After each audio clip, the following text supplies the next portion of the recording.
Hello and welcome. This is one of my favourite toys, and in this video I'm going to show you what it's for and how we use it. Let's go over to my bench and I'll give you some more details. What this is a dent ball driver, and to go along with this particular tool you need a set of dent balls.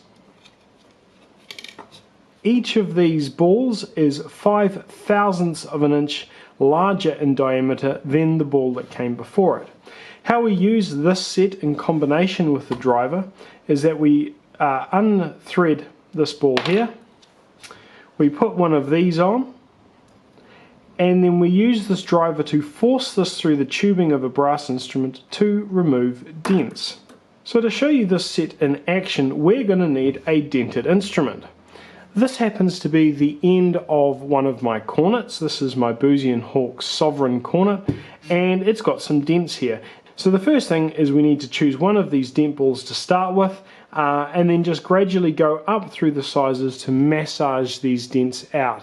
So there's one here and a sort of patch here. The end of this arrangement is this pommel here, and I'm going to rest this on the bottom of my chair so it's got something reasonably firm to sit up against.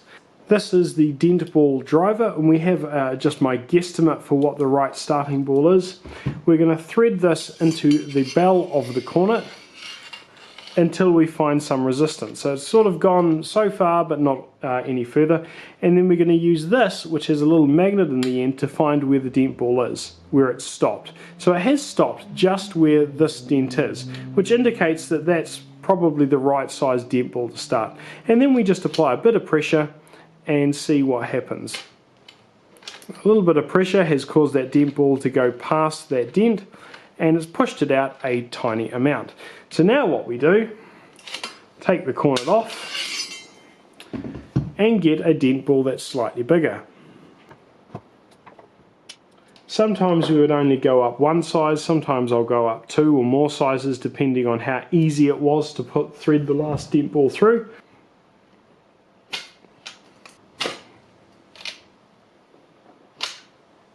We're now at a point where the dent ball that I've chosen is pushing on this flat patch here before it gets to this patch here, which is already looking quite a lot better.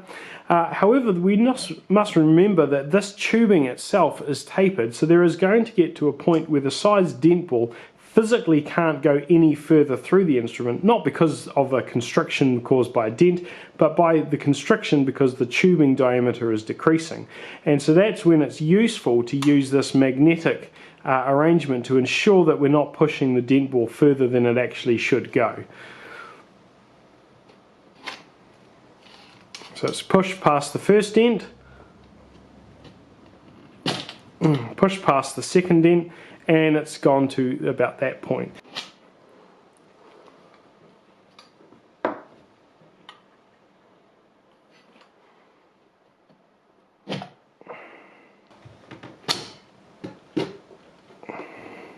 Now I'm at the point where the dent ball that I've selected, which is 540/1000ths of an inch, is only going this far through the tubing. It isn't actually reaching the point where the first this dent here was.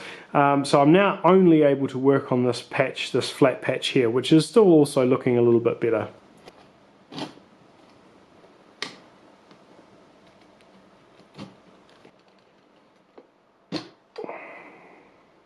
As you can see, the end result is not perfect, but it is certainly an improvement on where it was.